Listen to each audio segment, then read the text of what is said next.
Le vent glacial de janvier transperçait mon manteau trop fin alors que je me dépêchais dans Mulberry Street pour me rendre à Bessimo, le restaurant italien haut de gamme où je travaillais à temps partiel. Mes joues me brûlaient à cause du froid et je serrais mon téléphone dans ma main gantée, vérifiant l'heure avec une grimace. J'étais encore en retard. Je me suis glissé sous l'auvent rouge de Bissimo, j'ai poussé la lourde porte en bois et j'ai immédiatement été accueilli par une vague de chaleur et un riche arôme de tomates, de basilic et d'ail.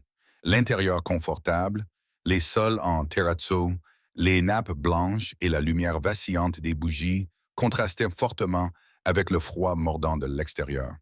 Je déroulais mon écharpe en passant le seuil. Sophia, tu as 10 minutes de retard, murmura d'un ton sec mon manager Marco, dans un anglais teinté d'accent, alors que je passais devant la porte de la cuisine en effervescence. C'était un homme nerveux aux cheveux clairsemés qui fronçait les sourcils en regardant le plan de table. La table 7 attendait ses boissons. Dépêche-toi, Médisps. Je suis désolé, murmurai-je en m'excusant, mélangeant instinctivement l'italien à mon anglais. J'étais déjà à bout de nerfs après avoir couru 5 pâtés de maison dans le froid. J'accrochai mon manteau à l'arrière et enfilai rapidement mon tablier noir. Marco me tendit d'un plateau avec un soupir impatient et je le pris en équilibre avec précaution avant de me diriger vers la salle à manger. Un rapide coup d'œil m'apprit tout ce que j'avais besoin de savoir. Le Bessimo était bondé ce soir-là. Des familles s'attardaient autour de leurs assiettes de pâtes aux tables du coin. Des couples enroulaient leurs spaghettis et échangeaient des sourires complices, et le brouhaha des convives satisfaits bourdonnait dans l'air. Mais au centre, attirant mon attention, se trouvait la table 7. 5 hommes étaient assis à la table 7, et même sans l'avertissement de Marco, je pouvais voir qu'il s'agissait de VIP. Ils se comportaient avec une autorité décontractée et confiante. 4 d'entre eux portaient des costumes qui coûtaient probablement plus cher que ce que je gagnais en un an. Le 5e homme, à la tête de la table, était particulièrement impressionnant. Il avait la trentaine avancée ou la quarantaine. Ses cheveux foncés étaient coiffés en arrière, dévoilant un visage aux traits anguleux, et il dégageait une aura de puissance tranquille qui semblait immobiliser l'air autour de lui, contrairement aux autres. Sa cravate était légèrement défaite et le bouton du haut de sa chemise blanche impeccable était ouvert, comme s'il n'avait jamais eu à prouver sa formalité à qui que ce soit. Je m'approchai prudemment, m'efforçant d'afficher un sourire poli malgré le trac qui me nouait l'estomac. En m'approchant, je captais des bribes de leur conversation en italien. Des échanges rapides et à voix basse que je ne parvenais pas à distinguer dans le bruit de la salle à manger. L'un des hommes, un type aux larges épaules avec une cicatrice sur la joue, m'a remarqué et s'est tu, ce qui a incité les autres à se tourner vers moi. Buona, ai-je salué doucement, la salutation m'échappant en italien avant que je puisse m'en empêcher. Bonsoir. Ils ont tous haussé les sourcils presque à l'unisson. D'habitude, je gardais ma connaissance des langues pour moi au restaurant et la serveuse sans prétention attirait moins l'attention, mais cela avait été un réflexe automatique. L'homme en bout de table, celui qui dégageait une présence imposante, me fixa d'un regard curieux. Ses yeux étaient d'un gris perçant, froid et inquisiteur sous des cils épais et sombres. De près, il était encore plus intimidant, le genre d'homme qui semblait plus à sa place dans un costume sur mesure dans une publicité que dans un restaurant de Little Italy. Mais il y avait quelque chose de dangereux qui se cachait sous cette apparence soignée. Je pouvais le sentir dans la façon dont son regard s'était aiguisé sur moi. Il répondit en anglais, d'une voix basse et douce. « Bonsoir. Vous parlez italien. » Je réalisais mon erreur et m'éclaircis la gorge. Juste un peu, mentis-je, en équilibrant le plateau contre ma hanche. Que puis-je vous servir pour commencer? Les hommes échangèrent des regards. L'un d'eux, un homme plus âgé à l'air affable, aux tempes argentées, me sourit et commanda une tournée de Proco pour commencer. Je griffonnais sur mon bloc-notes, sentant le poids de leur attention toujours posé sur moi, en particulier celui du chef aux yeux gris. Alors que je me retournais pour aller chercher leur boisson, j'entendis l'un d'eux murmurer en italien. « Les capiche? Elle comprend? » Je continuais à marcher d'un pas régulier, comme si je n'avais rien entendu. En réalité, je comprenais parfaitement. Je parlais couramment l'italien, le français, l'espagnol et un peu de russe, ce qui était ma passion et l'une des rares choses pour lesquelles je pouvais remercier mon enfance imprévisible. Ma mère, italienne de naissance, nous avait souvent fait déménager d'un pays à l'autre pendant mon enfance, en raison de son travail de traductrice. J'avais grandi aussi bien dans les cafés des ruelles romaines que dans les bibliothèques étouffantes de Londres. Les langues étaient pour moi une seconde nature. Mais ici, à New York, où je travaillais comme serveuse pour rembourser mes prêts étudiants et subvenir aux besoins de ma mère malade restée en Italie, je gardais généralement cette partie de moi-même secrète. Inutile d'attirer l'attention ou de susciter des questions. Lorsque je revins avec une bouteille de Prosecco bien fraîche et 5 flûtes élégantes, la table 7 était plongée dans une discussion intense. Ils avaient étalé des papiers, ce qui était inhabituel pour un dîner, et parlaient à voix basse. Un Italien rapide comme l'éclair. Je captais quelques mots ici et là. Expédition, Montréal, pourcentage, le ton suggérait une négociation ou une stratégie. Ce n'était clairement pas un dîner informel. J'ai fait semblant de ne pas remarquer, me concentrant sur le service du vin pâle et pétillant.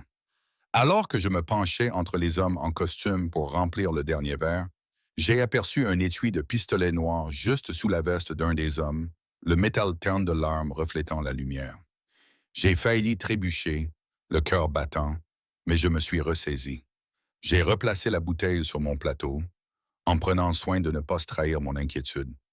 Soudain, tout s'est mis en place.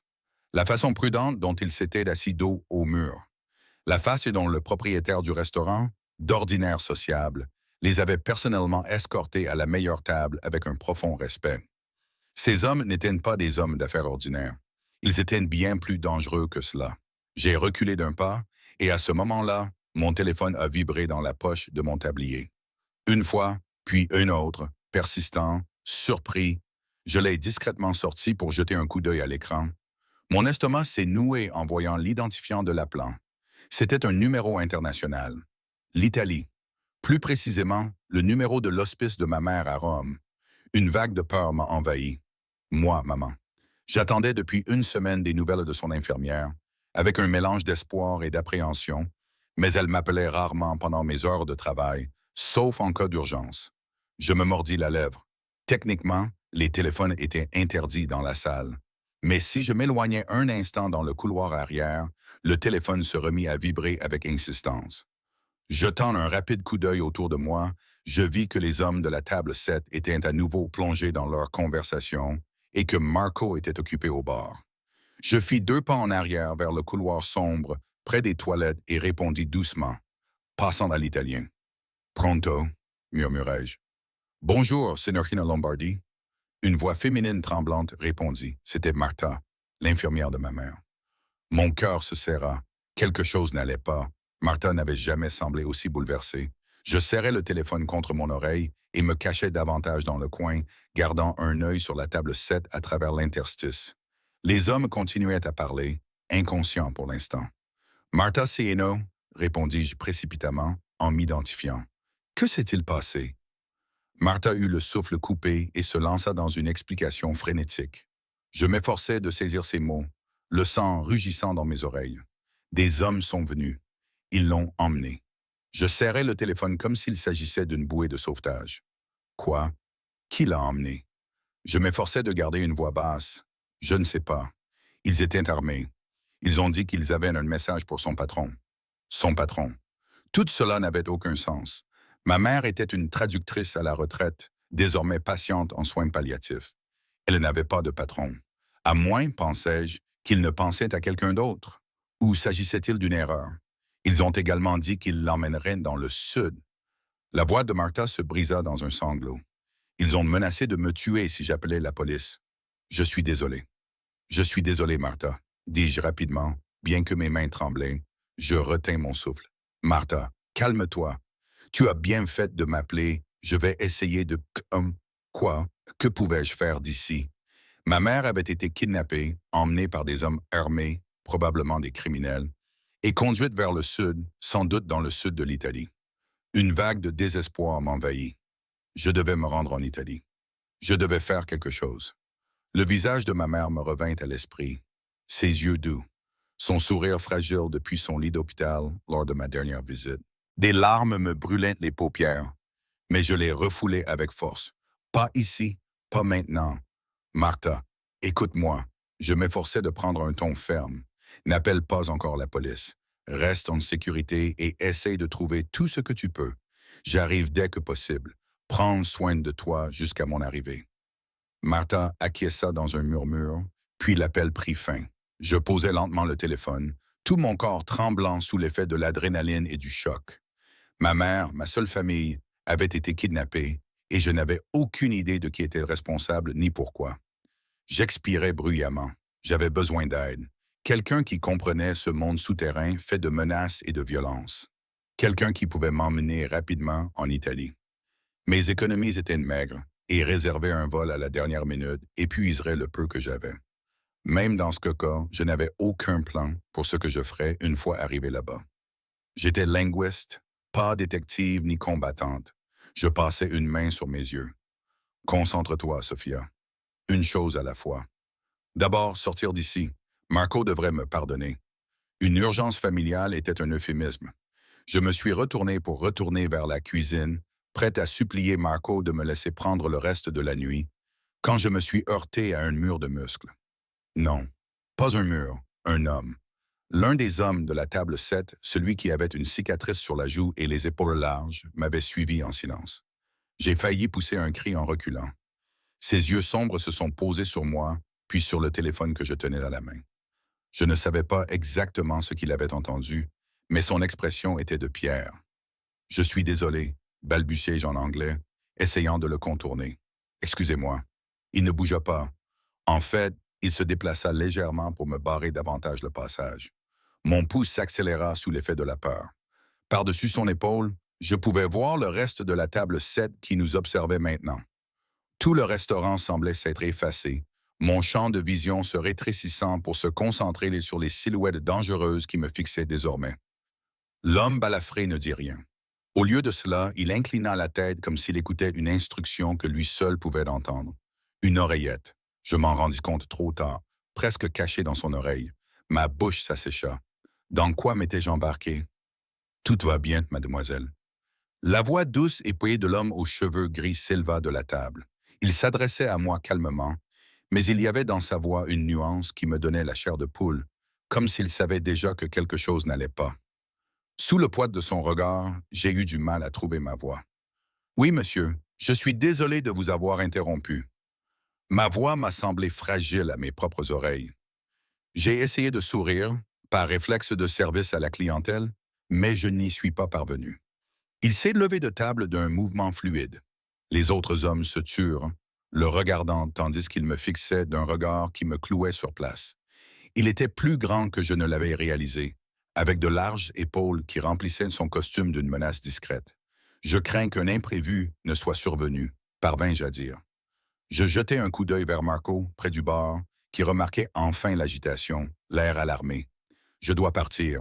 Je suis sûr que Marco peut te laisser un instant. » L'homme aux yeux gris m'interrompit doucement. Ce n'était pas une question. D'un geste subtil, le scar s'écarta juste assez pour que l'homme puisse s'approcher de moi. « Qui êtes-vous » soufflai-je, mon instinct me criant que j'étais peut-être en plus grand danger que je ne le pensais. De près, sa présence était écrasante. Il dégageait à la fois confiance et danger. Il m'adressa un sourire crispé et poli qui n'atteignait pas ses yeux pénétrants. Quelqu'un qui vous a entendu parler italien couramment tout à l'heure. Il fit une pause, et quelque chose d'indéchiffrable passa dans son regard. Et quelqu'un qui sait reconnaître quand une personne est en difficulté. Mon cœur se mit à battre à tout rompre. Il avait entendu. Peut-être pas chaque mot, mais suffisamment. Une partie de moi voulait saisir cette occasion et implorer son aide. Il avait clairement des ressources, du pouvoir. Peut-être pourrait-il m'aider à retrouver ma mère. Mais une autre partie, la survivante méfiante en moi, hésitait à faire confiance à un étranger, surtout à quelqu'un qui, selon tous les indices, était impliqué dans le crime organisé. L'arme sous la veste de son associé en était la preuve suffisante. Ce n'est rien que je ne puisse gérer, mentis-je en me redressant. Merci de votre sollicitude, mais je dois vraiment y aller. Une urgence familiale. À ces mots, quelque chose vacilla dans son regard. De la compréhension, peut-être? Il inclina la tête. Bien sûr, la famille est tout ce qui compte. Je ne savais pas si j'avais imaginé la légère insistance qu'il avait mise sur cette phrase. Il s'écarta, me faisant signe de la main de me diriger vers la sortie.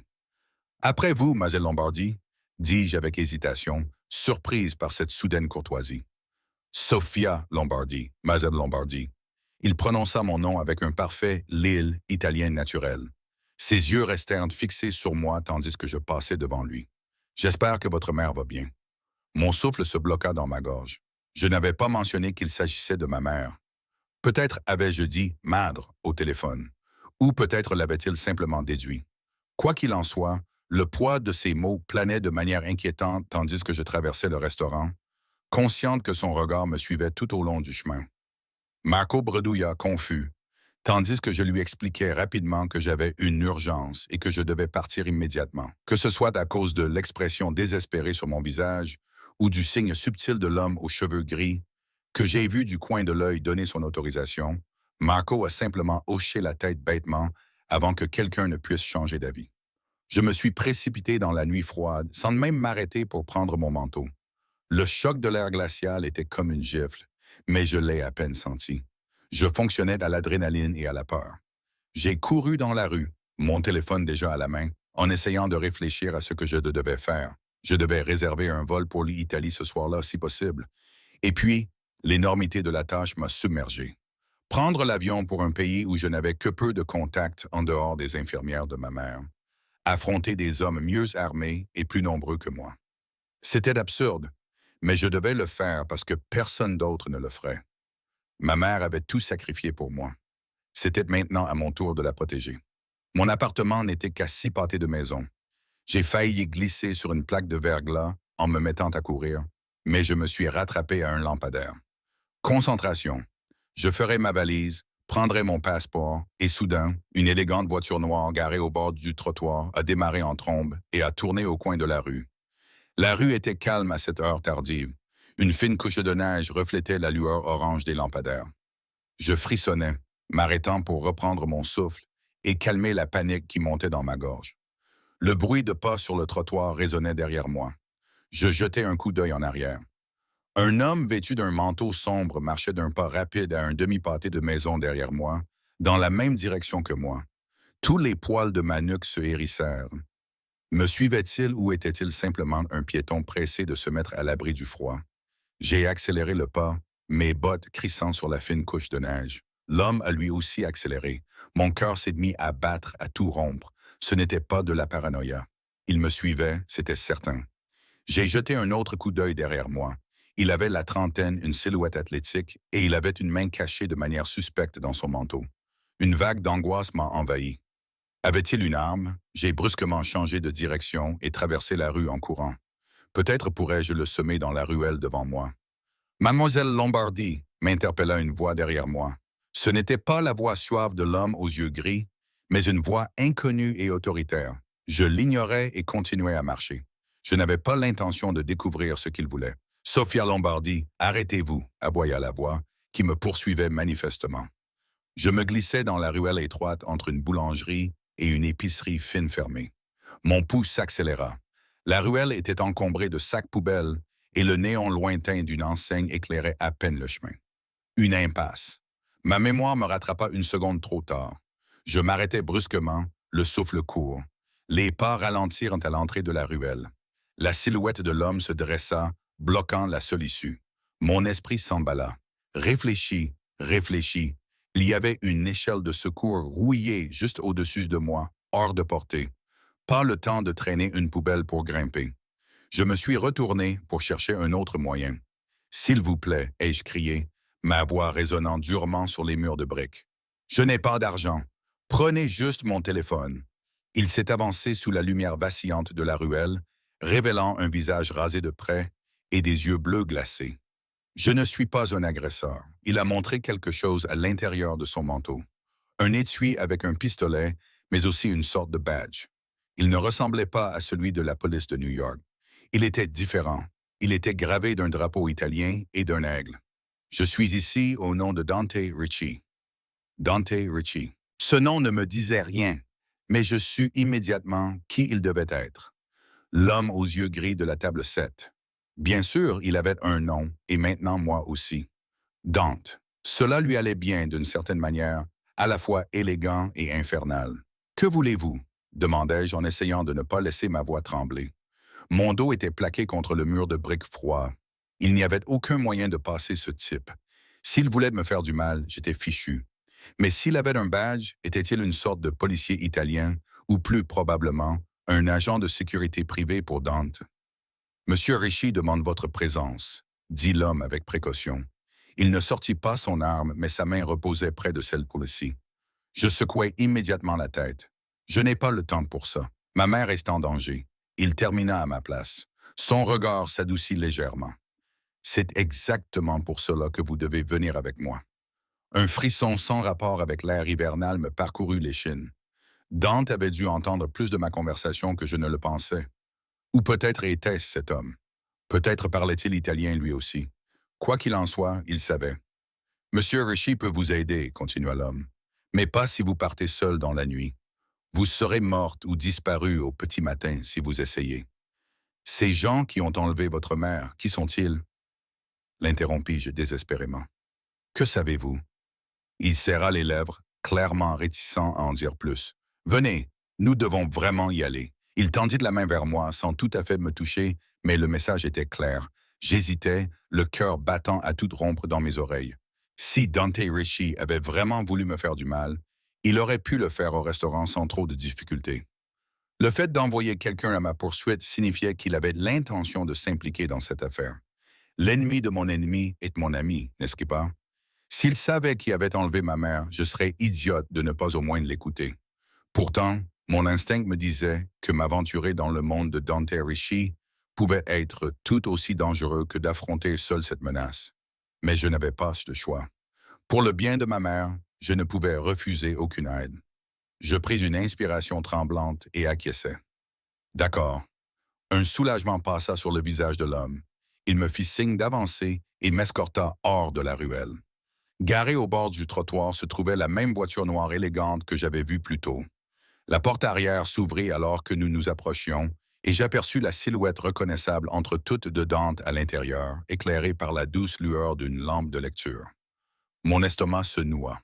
J'avais l'impression d'entrer dans la tanière des lions. Mais pour ma mère, j'étais prête à traverser le feu. Rassemblant mon courage, je me glissai dans l'habitacle en cuir chaud de la voiture, dans le monde de Dante Ricci, en espérant ne pas conclure un pacte avec le diable.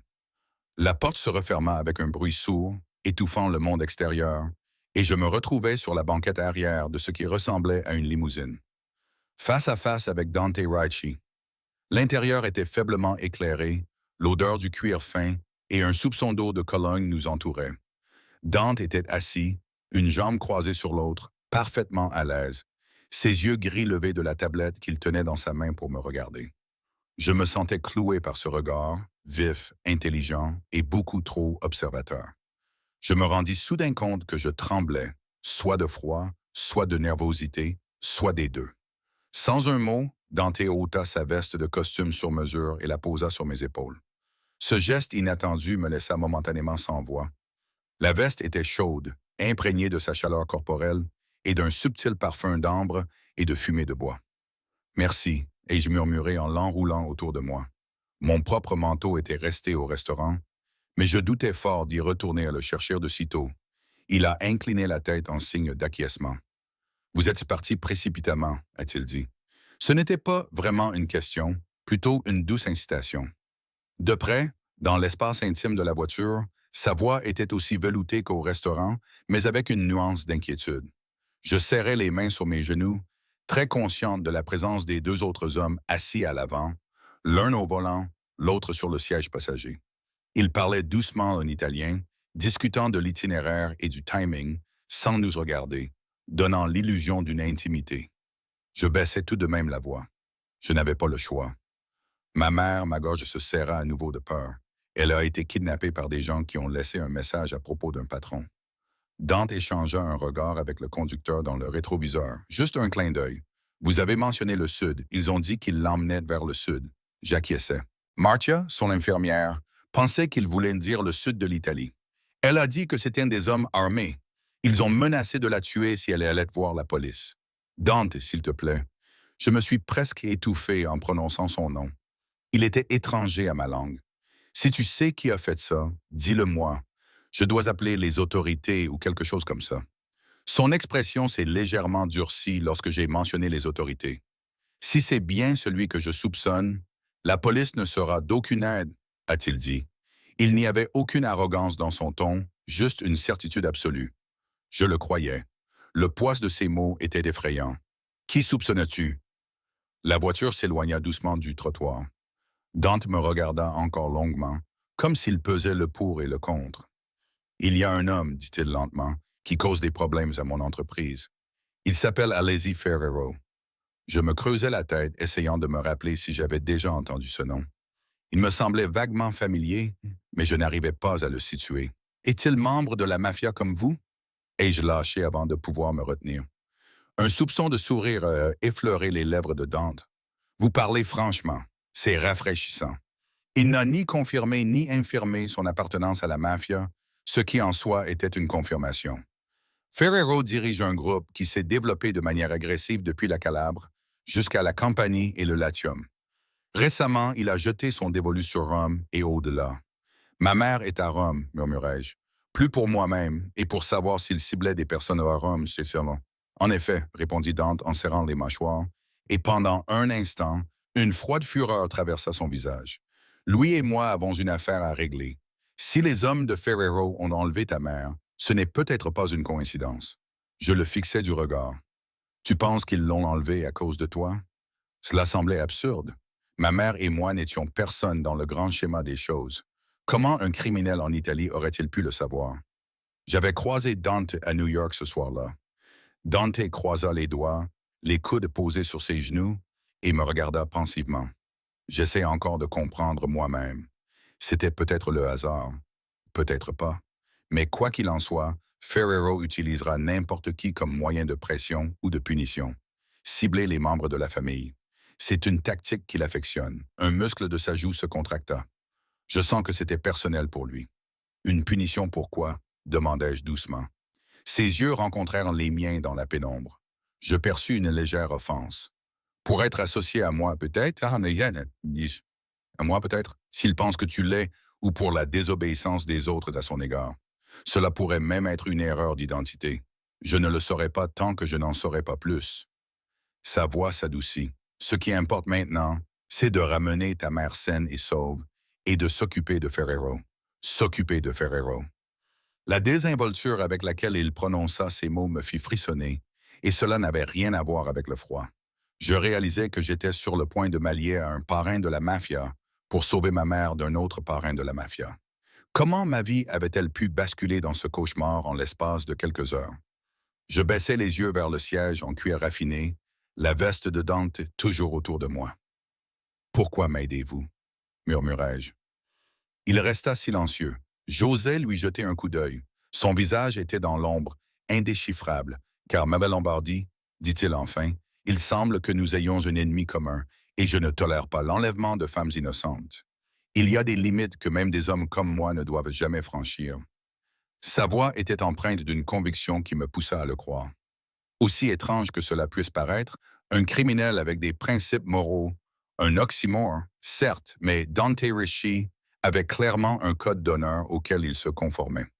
De plus, ajouta-t-il presque comme une réflexion après coup, je pourrais avoir besoin de quelqu'un avec vos talents linguistiques. Votre italien est parfait, et je soupçonne que vous connaissez également d'autres langues. Je me crispais, il avait donc remarqué mon accent, mais il était inutile de le nier maintenant. Oui, je suis traductrice, ou plutôt j'étais. Je parle plusieurs langues. Auto, excellent. Cela pourrait s'avérer utile. Le réseau de Ferrero est diversifié. Il emploie des hommes issus de divers groupes ethniques. Si nous rencontrons des complications, avoir quelqu'un qui comprend plusieurs langues est un atout. J'ai dégluti. Il parlait déjà comme si je faisais partie de son équipe. Que me proposez-vous exactement? Venez avec moi en Italie, dit Dante avec autant de simplicité que s'il m'invitait à prendre un café. J'ai l'intention d'affronter Ferrero et de récupérer votre mère. Mais ce ne sera pas une tâche facile. J'aurai besoin de votre connaissance de la situation de votre mère et de votre aide linguistique tout au long du voyage. En échange, dit-il en écartant légèrement les mains, je garantirai le retour de votre mère et votre sécurité. Va avec lui en Italie. L'idée était à la fois terrifiante et séduisante. Seul, je n'avais aucune chance face à lui. Un homme qui disposait clairement de ressources, de main-d'œuvre et d'une vendetta personnelle. Il était peut-être possible de la sauver. Mais cela signifiait aussi m'associer complètement à un parrain de la mafia que je venais de rencontrer une heure auparavant. Comment savoir si je peux te faire confiance? Demandai-je, détestant ma vulnérabilité. Vous dites que vous allez m'aider, mais vous pourriez avoir d'autres motivations. Vous pourriez m'utiliser comme appât, pour autant que je sache. Dante inclina la tête en signe d'acquiescement, comme si la question était tout à fait naturelle. Vous avez ma parole pour ce qu'elle vaut.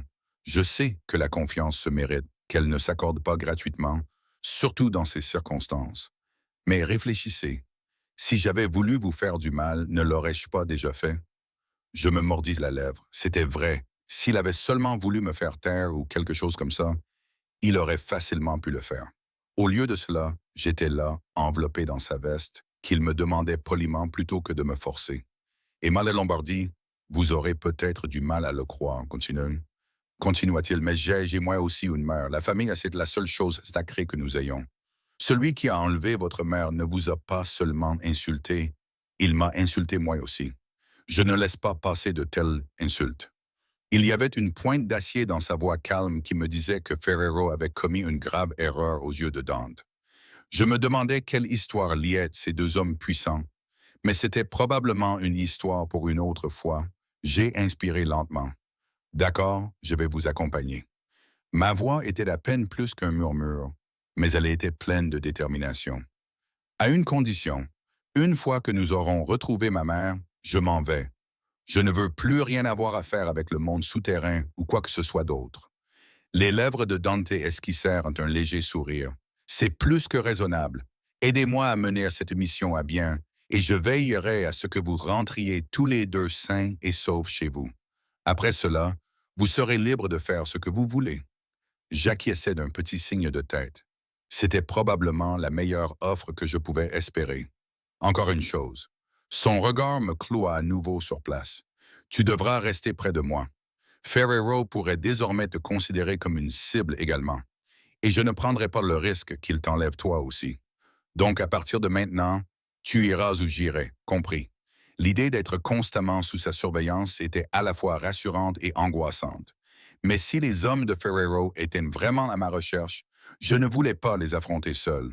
J'ai compris et j'acquiescé. Dante s'est penché en avant et a parlé rapidement en italien au chauffeur. Préparez-vous pour l'aéroport.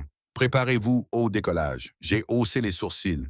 Vous avez un avion prêt? Il m'a jeté un coup d'œil. J'ai un jet. Nous pouvons décoller dans l'heure qui suit. Le temps presse, n'est-ce pas? Je ne pouvais pas le contredire. Un tel soulagement m'envahit si soudainement que j'en eus presque les larmes aux yeux. Il était vraiment en train de le faire. Quelques heures après l'enlèvement de ma mère, j'allais partir pour l'Italie avec un homme qui, quelques instants auparavant, était un parfait inconnu sirotant du Prosecco à la table 7. Le caractère surréaliste de la situation me donnait le vertige. « Vous êtes pâle », fit remarquer Dante. « Respirez, Maïdé Lombardi. Quel est le nom de votre mère ?» La question me prit au dépourvu. « Angela », répondis-je doucement. « Angela Lombardi. Angela », répéta-t-il comme pour le graver dans sa mémoire. « Nous allons retrouver Angela. » La détermination tranquille dans sa voix apaisa mes nerfs à vif. Je m'enveloppais plus étroitement dans sa veste et fermais les yeux un instant, priant silencieusement pour qu'il ait raison et que tout cela ne soit pas une ruse élaborée. Car si Dante Ricci me trompait, je sentais qu'il était le genre d'homme qui pourrait me le faire regretter à jamais. Fidèle à sa parole, moins d'une heure plus tard, j'étais attaché dans un siège en cuir à bord d'un jet privé Gulfstream, décollant dans le ciel sombre de l'hiver. Assise près du hublot, je regardais les lumières de New York s'éloigner en dessous de moi, avec l'impression de laisser une vie derrière moi et de plonger dans une autre. C'était peut-être le cas. Dante était assis en face de moi dans la cabine spacieuse, déjà au téléphone, parlant à voix basse en italien. D'après le rythme et les noms qui revenaient de temps en temps, j'ai reconnu Ferrero et Angela parmi eux. J'ai supposé qu'il mobilisait ses contacts en Italie pour obtenir des informations. Son efficacité était impressionnante. Pendant le court trajet vers l'aéroport de Teeter, il avait réussi à nous obtenir à tous les deux une autorisation pour un vol international, que je supposais avoir été organisé à la dernière minute. Le jet était équipé d'un copilote et d'un seul steward qui avait accueilli Dante avec une familiarité particulière et moi avec une chaleur polie. Comme s'il n'était pas complètement bizarre qu'une serveuse débraillée vêtue d'une veste empruntée accompagne son patron à 2 heures du matin. Je sirotais une tasse de thé à la camomille que l'hôtesse m'avait mise dans les mains pour tenter d'apaiser le tourbillon d'anxiété, d'épuisement et d'adrénaline qui m'habitait. Dante termina son appel et vint s'asseoir à côté de moi, gardant une distance respectueuse, mais suffisamment proche pour que je puisse voir les reflets bleu acier de ses iris gris. Mes hommes recherchent les endroits où Ferrero pourrait avoir emmené votre mère, dit-il. Probablement dans un endroit isolé. Il possède un bastion en Calabre, mais aussi des propriétés plus modestes en Sicile et à l'extérieur de Naples. Nous allons réduire les possibilités. J'ai acquiescé, appréciant qu'il me tienne informé. Merci. Ces 2 mots me semblaient insuffisants dans cette situation. Je n'arrive toujours pas à croire que tout cela soit réel. Il y a 1 heure, je servais des pâtes. Maintenant, je suis dans un jet privé en direction de l'Italie avec... Je m'interrompis, réalisant que je ne devrais peut-être pas l'appeler parrain de la mafia en face. Il haussa un sourcil sombre. Un dangereux criminel, c'est ce que vous alliez dire? Je déglutis. Avec vous? Rectifiai-je un peu gêné. À ma grande surprise, il a gloussé doucement. Je suppose que je mérite cette réputation. Je ne vais pas prétendre être un saint. Sophia, c'était la première fois qu'il prononçait mon prénom, et il roulait sur sa langue avec cet accent comme une caresse. Mais pour ce que ça vaut, je n'ai pas l'habitude de faire du mal à des innocents. Bien au contraire, en fait, quand je peux l'éviter. Je l'ai observé pendant un moment. Sous la douce lumière du plafond, les traits durs de son visage étaient adoucis, et je pouvais presque voir l'homme qu'il aurait pu être si la vie lui avait réservé un autre destin. Pourquoi ai-je l'impression qu'il y a une histoire derrière tout ça? Demandai-je doucement. Il me regarda, à nouveau surpris, et peut-être un peu impressionné par mon audace.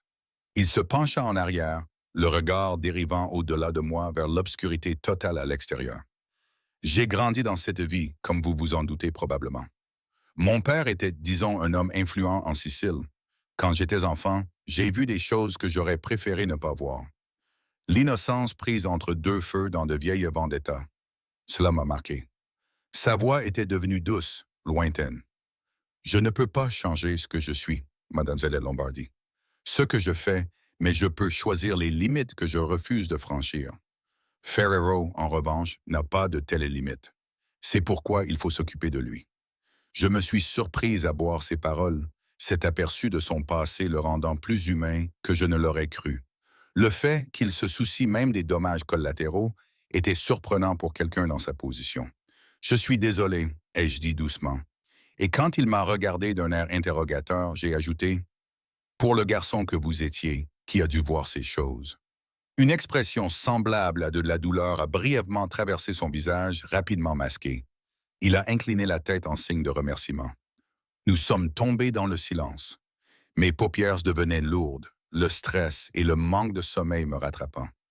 Comme s'il le sentait, Dante s'est levé. « Repose-toi tant que tu peux. La journée sera longue demain. » Il s'est déplacé vers un siège plus en avant, me laissant de la place. Une partie de moi était soulagée. Je ne savais pas encore comment me comporter avec lui, mais une autre partie de moi ressentait une petite pointe de tristesse à son départ. Ridicule. Je me suis blotti sous une couverture en cachemire douce fournie par l'hôtesse. La veste de Dante était toujours drapée sur moi comme un bouclier protecteur, et j'ai fermé les yeux. La dernière pensée que j'ai eue avant de sombrer dans le sommeil était que, contre toute attente, je me sentais plus en sécurité avec Dante Ricci à mes côtés que je ne l'aurais jamais été seul. L'aube s'est levée, grise et froide. Dès les premières lueurs du jour, Dante avait réuni une équipe composée d'une demi-douzaine de ses hommes les plus fidèles, tous armés jusqu'aux dents et au visage sombre. Ils se rassemblèrent dans la cour d'un hangar privé à Rome tandis qu'il exposait son plan. 2 véhicules s'approchèrent de la ferme isolée où Ferrero était censé retenir ma mère. Un éclaireur avait confirmé avoir vu des gardes armés sur la propriété pendant la nuit, et un hélicoptère correspondant à celui utilisé lors de l'enlèvement avait été repéré dans un champ voisin. C'était forcément là. Nous avions atterri à Rome au lever du soleil et Dante n'avait pas perdu de temps. Une voiture nous attendait pour nous emmener directement de l'aérodrome à l'hospice afin de parler à Martia. La rencontre avec elle avait été brève et émouvante. Elle avait confirmé que les ravisseurs avaient un fort accent calabrais et qu'ils avaient dit à ma mère votre mari vous salue en l'emmenant. Ce message effrayant et de la réaction de Dante révélait un lien caché. La famille Ferrero était derrière la mort de mon père. Et maintenant, des décennies plus tard, Ferrero nous prenait pour cible afin de régler ses comptes et d'attirer Dante dans un piège. Cette révélation m'a bouleversé, mais elle a également renforcé ma détermination. Ferrero n'était pas un criminel lambda. Nous partagions une histoire sanglante, même si je n'en avais pas conscience. Dante connaissait mon père, ou du moins avait entendu parler de lui, et son propre père avait été tué par le même clan. Nous étions liés par une menace commune de perte aux mains de Ferrero, désormais en Sicile. Dans la villa familiale de Dante, ses hommes se préparaient à riposter. Dante insista pour que je porte un gilet pare-balles qui me semblait encombrant sous ma veste de rechange. Rosa, la gentille femme de ménage qui nous avait accueillis, me l'avait prêté. Lui et Luca m'aidèrent à ajuster les sangles, et j'ai surpris Dante en train de vérifier l'ajustement, le visage marqué par un mélange d'inquiétude et de détermination. Reste près de moi quoi qu'il arrive, m'a-t-il dit fermement, alors que nous nous préparions à quitter la villa à l'aube. Si les coupes de feu commencent, baisse-toi et reste baissé. Laisse-nous nous en occuper. J'ai accepté, même si mon cœur battait à tout rompre à l'idée des coupes de feu. C'était vraiment en train d'arriver. J'étais sur le point de m'engager sur un champ de bataille pour sauver ma mère. Je ne savais pas si j'étais courageuse ou stupide, mais je savais que je ne pourrais pas me le pardonner si je me cachais alors que sa vie était en jeu. Le trajet à travers la campagne sicilienne fut tendu et silencieux. Dante et moi étions dans le SUV de tête. Je voyais sa concentration s'intensifier à chaque kilomètre, ses traits se figent dans un masque dur, à mi-chemin entre la colère et le contrôle. Il partait en guerre pour régler cette affaire une fois pour toutes. Je serrais les poings pour les empêcher de trembler. À l'arrière du véhicule, Luca me fit un signe de tête sec pour me rassurer. J'essayais de lui rendre son signe, même si j'étais reconnaissante de ne pas avoir beaucoup mangé. Mon estomac était noué. Enfin, nous arrivâmes au sommet d'une colline et Dante fit signe au convoi de s'arrêter. En contrebas, dans une vallée peu profonde, se trouvait une vieille ferme en pierre avec une grange entourée d'oliviers dépourvus de feuilles. Un camion délabré était garé devant et deux hommes avec des fusils en bandoulière faisaient les 100 pas près de l'entrée. Ce n'était pas vraiment très sécurisé, mais cela suffisait à me mettre les nerfs à vif. Dante se tourna vers moi, sa voix à peine plus forte qu'un murmure. Nous allons nous approcher à pied à partir d'ici. Luca restera avec vous à l'arrière jusqu'à ce que la voie soit libre. Compris. J'ai dégluti et j'ai acquiescé. Soyez prudent, ai-je murmuré. C'était tout ce que je pouvais faire. Il m'a lancé un long regard, quelque chose d'inexprimé dans les yeux. Peut-être des excuses pour la violence dont je risquais d'être témoin, ou la promesse de son retour. Puis il est sorti de la voiture. Les autres se sont dispersés, avançant rapidement et à couvert dans les broussailles. Je restais accroupi derrière un vieux mur de pierre, observant avec anxiété Dante et ses hommes avancer vers la ferme. Mon cœur battait si fort dans mes oreilles qu'il couvrait presque le lointain bêlement des chèvres sur la colline. Ce qui se passa ensuite fut rapide et chaotique. L'un des gardes avait dû apercevoir le reflet du soleil sur une arme. Il donna l'alerte, les hommes de Dante sortirent de leur cachette et une rafale de coups de feu brisa le silence matinal. Un garde s'est effondré. L'autre s'est caché derrière un puits en pierre et a riposté. Luca m'a plaqué au sol tandis que les balles sifflaient dans les airs. J'ai réprimé un cri, l'adrénaline coulant comme de la glace dans mes veines. Par-dessus le muret, j'ai vu Dante se déplacer avec une grâce mortelle, contournant le garde restant. Une rafale de son pistolet, et l'homme s'est effondré. Le silence est retombé. Mes oreilles bourdonnaient. Cela n'avait duré que quelques secondes, mais cela m'avait semblé une éternité. « Allez-y !» Nous fit signe Dante. Luca me releva et nous courûmes rejoindre Dante près de la porte de la ferme. Mes jambes étaient comme du cron, mais je me forçais à avancer. Ma mère était à l'intérieur. Rien d'autre n'avait d'importance. Deux des hommes de Dante enfoncèrent la lourde porte en bois. Ils se précipitèrent à l'intérieur, armes à la main. J'entendis des cris en italien provenant de l'intérieur. Dante nous suivit de près, puis Luca et moi nous glissâmes à l'intérieur. L'intérieur était trop bas, des grains de poussière dansaient dans les rayons de lumière matinale qui traversaient les persiennes. La pièce de devant était vide, il n'y avait que des chaises renversées et une odeur persistante de fumée. « C'est bon! » cria l'un des hommes de Dante en sortant d'une pièce attenante. « À l'étage! » dit Dante en désignant l'escalier d'un signe de tête. Soudain, un cri aigu retentit quelque part derrière la maison. Mon sang se glaça. C'était ma mère. « Maman! » hurlai-je en me précipitant vers le bruit avant que Luca ne m'attrape le bras. Nous nous précipitâmes vers la porte arrière qui donnait sur la cour entre la maison et la grange. Là, près de la grange, se trouvait ma mère dans sa blouse d'hôpital, affalée dans son fauteuil roulant, l'air terrifié, mais vivante. Un homme costaud, avec un tatouage de loup noir sur le cou, la tenait par derrière, un pistolet appuyé contre sa tempe. Et à quelques pas derrière eux, près de la porte de la grange, se tenait Alessi Ferrero en personne. C'était un homme mince d'une quarantaine d'années, vêtu d'un costume élégant qui semblait complètement déplacé dans une cour de ferme. Ses yeux sombres brillaient d'une malice triomphante.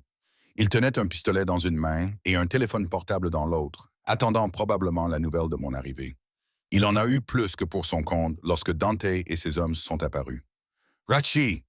cracha Ferrero, les lèvres retroussées en un rictus. « Tu es arrivé vite. J'espérais devoir te faire sortir de ta cachette, mais tu t'es livré à moi. » Dante se plaça légèrement devant moi, son arme pointée fermement sur Ferrero. Sa voix était d'un calme mortel. « C'est fini, Ferrero. Laisse partir cette femme. » Ferrero éclata d'un rire aigu et rauque. « Tu crois que je vais simplement te la remettre, après tous les efforts que j'ai déployés pour l'avoir? Non, non. Je pense que je vais terminer ce que papa a commencé. » D'une pierre deux coups, le dernier Lombardi est le fier fils de Salvatore Ricci. Je retins mon souffle. Le dernier Lombardi. Il parlait de moi, après ma mère. Et Salvatore devait être le père de Dante. C'était autant un piège pour Dante qu'une vendetta contre ma famille. Dante serra les mâchoires. « Ton père a payé pour ses péchés, Alessi. Et tu vas le rejoindre si tu ne recules pas. » Des paroles courageuses. Ferrero ricana. « Mais mon homme ici présent peut te mettre une balle dans le cerveau de la vieille femme avant que tu n'appuies sur la gâchette. On teste qui a les réflexes les plus rapides? » « Non, m'écriai-je en m'avançant avant que Dante ne puisse m'arrêter. « Je t'en prie, ne lui fais pas de mal. » Je levai les mains, essayant de les empêcher de trembler. « Ferrero, c'est moi que tu détestes, n'est-ce pas? La fille de Giovanni Lombardi. Je suis là. Tu m'as, moi. Tu n'as pas besoin d'elle. » Ma voix se brisa. « Elle est malade. Elle ne t'a rien fait. » Ferrero me regarda avec un sourire froid. « Hein? Laïa, tu lui ressembles vraiment. Tu sais, tu as les mêmes yeux. » Il fit un pas vers moi, son arme pointée vaguement dans ma direction. « Ton père était un imbécile têtu. S'il avait simplement obéi, tant de tragédies auraient pu être évitées. Mais au moins, je peux maintenant balayer les restes de ce gâchis. » Je sentis Dante se crisper, comme s'il allait se jeter sur Ferrero et le mettre en pièces à main nue. Mais il resta immobile, le canon de son pistolet pointé sur le cœur de Ferrero. « Alessi !» dit Dante d'une voix grave et menaçante. « C'est entre toi et moi. Laisse-les partir et nous réglerons ça. » Ferrero sourit. « C'est tentant, mais non. Je pense que je vais d'abord te regarder souffrir. » Il fit un signe de tête à l'homme tatoué. « Fais-le. » Le temps sembla s'arrêter. Le sbire grogna et détourna son arme de la tête de ma mère pour la pointer vers moi. Je vis le flash du canon. Un coup de feu retentit. Je me préparais à la douleur, mais Dante fut plus rapide. Il me poussa sur le côté. Un mouvement violent, désespéré. Un cri aigu s'échappa de ses lèvres lorsque la balle qui m'était destinée le frappa à la place. « Dante !» hurlai-je alors qu'il titubait. Le chaos éclata. En une fraction de seconde, l'attention de Ferrero se porta sur Dante. Un coup de feu retentit. Luca avait tiré, touchant l'homme de main en plein dans la poitrine. L'homme s'effondra, lâchant le fauteuil roulant de ma mère. Ferrero rugit de rage et pointa son pistolet vers Dante à terre, le doigt sur la gâchette. Une vague de colère et de terreur m'envahit. Sans réfléchir, je me jetai devant Dante, les bras écartés pour le protéger. Le pistolet de Ferrero aboya, mais je ne sentis pas la balle. Un autre coup de feu retentit presque simultanément. Et le visage de Ferrero se figea de surprise. Son arme glissa de ses doigts alors qu'il s'effondrait à genoux. Une tache rouge s'épanouit sur sa chemise immaculée. L'un des hommes de Dante l'avait pris à revers et avait tiré le coup de feu qui avait mis fin à tout. Alessi Ferrero s'est effondré face contre terre, mort. Tout ce que je pouvais entendre après coup, c'était ma propre respiration saccadée et le bourdonnement dans mes oreilles. L'odeur de la poudre à canon me brûlait le nez. C'était fini. C'était fini, maman. Je suis sorti de ma torpeur et me suis précipité vers ma mère. Elle pleurait, les yeux écarquillés de soulagement, tandis que Luca détachait les cordes qui la retenaient à son fauteuil roulant. Je l'ai enlacée, en prenant soin de ne pas toucher la perfusion encore collée à sa main. Elle semblait si légère et fragile, mais elle était solide et vivante dans mes bras. Oh, Dieu merci. Dieu merci. J'ai sangloté. Elle m'a serré faiblement contre elle, murmurant mon nom encore et encore, ses larmes mouillant mon épaule. Sophia, Philimia, a-t-elle murmuré d'une voix rauque. J'avais tellement peur. Je suis là, maman. Je suis là. Je me suis reculé et j'ai pris son visage entre mes mains, repoussant ses cheveux grisonnants. Son pouls battait sous mes doigts, mais elle a réussi à sourire à travers ses larmes. Puis je me suis souvenu, Dante, je me suis retourné et l'ai trouvé effondré sur un genou, une main pressée contre son flanc. Du sang coulait d'entre ses doigts. Dante, je me suis précipité vers lui tandis que Luca et les autres sécurisaient les lieux. Les hommes ont confirmé que Ferrero était mort et qu'il n'y avait plus de menace. Mais toute mon attention était concentrée sur le visage blême de Dante. Ce n'est rien, a-t-il insisté en serrant les dents, même si sa voix n'avait pas sa force habituelle. Juste une égratignure. Laisse-moi voir, ai-je exigé, la peur aiguisant mon ton. Il a cédé et j'ai retroussé le tissu de sa veste et de sa chemise sur son côté gauche. Le gilet qu'il portait avait amorti une partie de la force de la balle, mais une entaille rouge marquait l'endroit où la balle avait transpercé le tissu et pénétré dans la chair. Il nous faut un médecin, ai-je lancé sans m'adresser à personne en particulier, la voix aiguë de panique. Il est déjà en route, a répondu l'un des hommes de Dante en parlant dans une radio. Dante m'a attrapé la main, ramenant mon regard vers lui. Sophia, tu es blessée. Le fait qu'il me pose cette question alors que c'était lui qui saignait me serra le cœur. Je vais bien, répondis-je, les larmes brouillant ma vision. Tu m'as sauvé, dit-il avec un sourire faible et tordu. Bien sûr, comme si cela n'avait jamais fait aucun doute, je perdis mon sang-froid. Je jetai mes bras autour de lui, sans me soucier de sa blessure, et enfouis mon visage dans son cou. Il resta immobile, surpris, pendant un instant. Puis j'ai senti son bras valide m'enlacer fermement. Gratia, ai-je murmuré d'une voix brisée contre sa peau. Merci, Dante. Chut, m'a-t-il dit en me caressant doucement les cheveux. C'est fini maintenant. Vous êtes toutes les deux en sécurité. Je me suis écarté suffisamment pour le regarder. Nous étions tous les deux en piteux état, couverts de poussière, les joues baignées de larmes, le visage maculé de sang. Mais à cet instant, je n'avais jamais vu un homme aussi digne de respect de toute ma vie. Il avait tout risqué pour nous. Mon cœur débordait de gratitude et d'un sentiment plus profond qui m'effrayait et m'excitait à la fois. Il grimaça alors, la douleur lui transperçant le flanc, et je me souvins qu'il avait encore grand besoin de soins médicaux.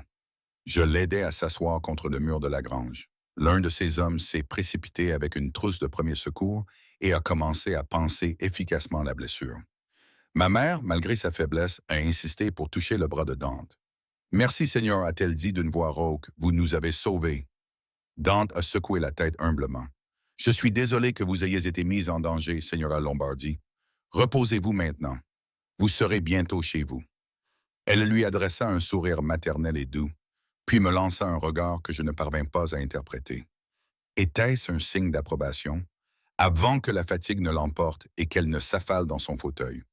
L'heure qui suivit fut floue. Les ambulanciers arrivèrent et s'occupèrent de ma mère et de Dante. Nous fûmes transportés par l'hélicoptère de Dante vers un hôpital privé à Palermo, où ma mère fut admise pour se remettre et où la blessure de Dante fut soignée correctement. Heureusement, la balle avait traversé le flanc de Dante sans toucher aucun organe vital. Il supportait la douleur avec stoïcisme, plus préoccupé par l'état de ma mère. Ses signes vitaux se stabilisaient. Après lui avoir administré des fluides, les médecins ont déclaré qu'avec du repos et des médicaments, elle s'en sortirait. Un soulagement comme je n'en avais jamais connu m'a envahi. Ma mère était saine et sauve. Le cauchemar touchait à sa fin.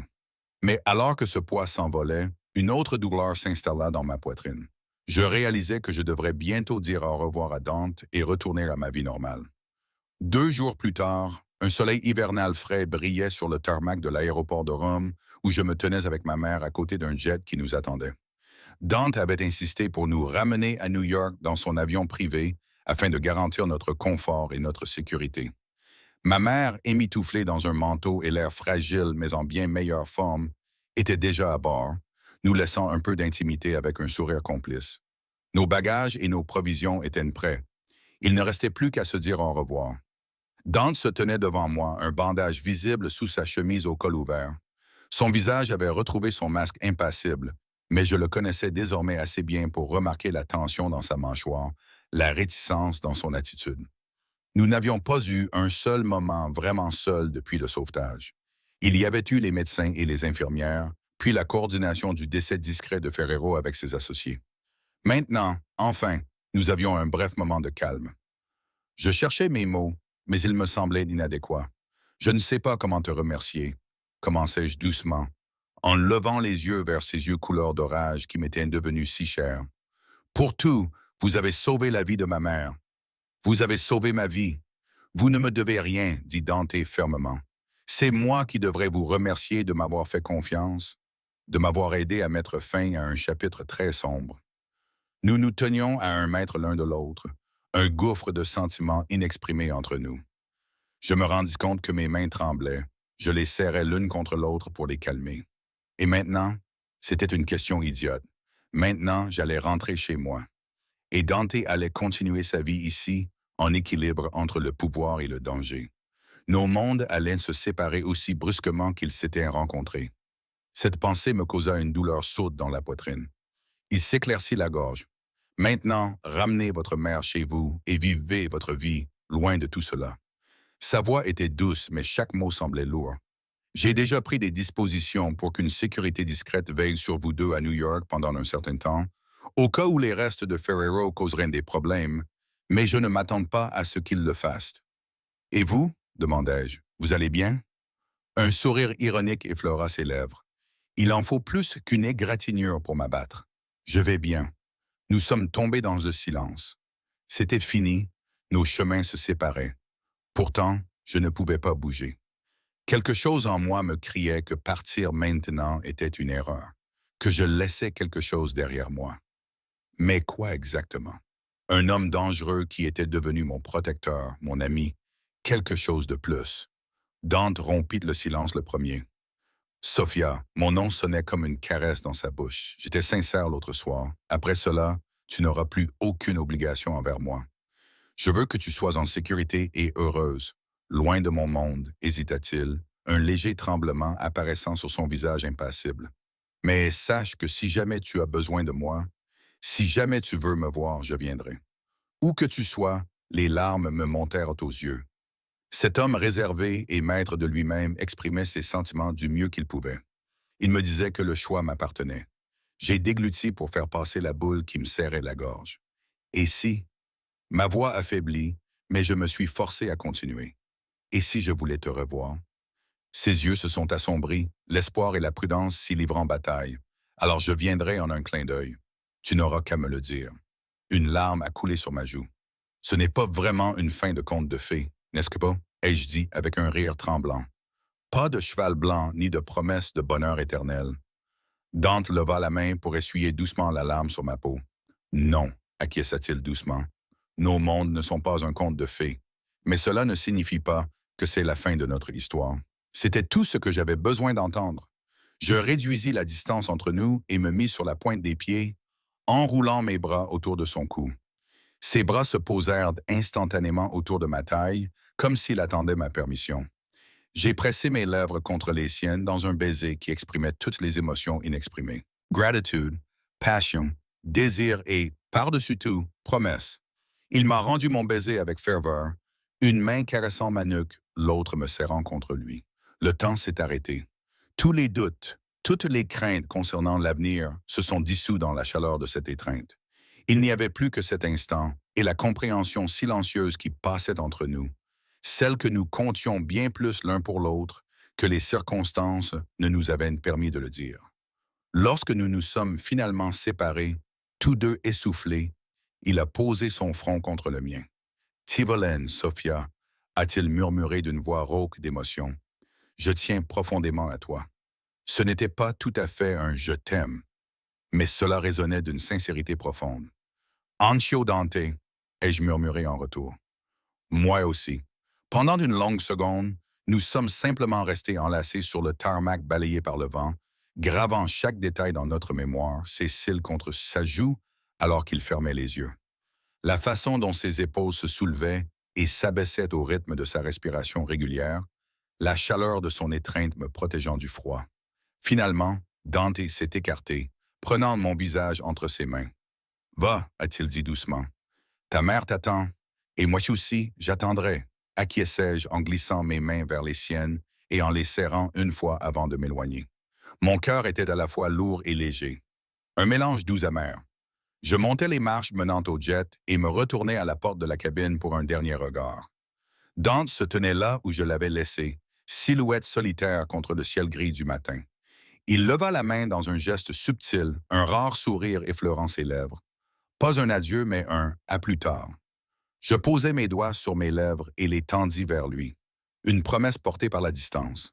Puis je montai à bord. Alors que l'avion décollait, je regardais par le hublot la silhouette de Dante rapetissée, jusqu'à ne plus être qu'un souvenir se détachant sur la mosaïque de Rome. Ma mère m'a pris doucement de la main, m'offrant réconfort et compréhension. Je me suis adossé et j'ai fermé les yeux. Tant de choses avaient changé en l'espace de quelques jours. Je m'étais aventuré dans un monde souterrain mortel, j'avais affronté la peur et la perte, et j'avais découvert un lien inattendu avec un homme qui vivait dans l'ombre. Ce n'était pas une fin parfaite, mais elle était réelle et durement gagnée. Quel que soit l'avenir, que Dante et moi retrouvions notre chemin l'un vers l'autre, ou que nous restions deux âmes qui se sont intensément croisées, je savais qu'aucun de nous ne serait plus jamais le même. Nous nous étions sauvés mutuellement de différentes manières, forgeant un lien tempéré par le danger et le sacrifice. Et tout avait commencé par un appel téléphonique en italien, répondu exactement au mauvais moment, ou peut-être dans le grand dessein du destin, exactement au bon moment.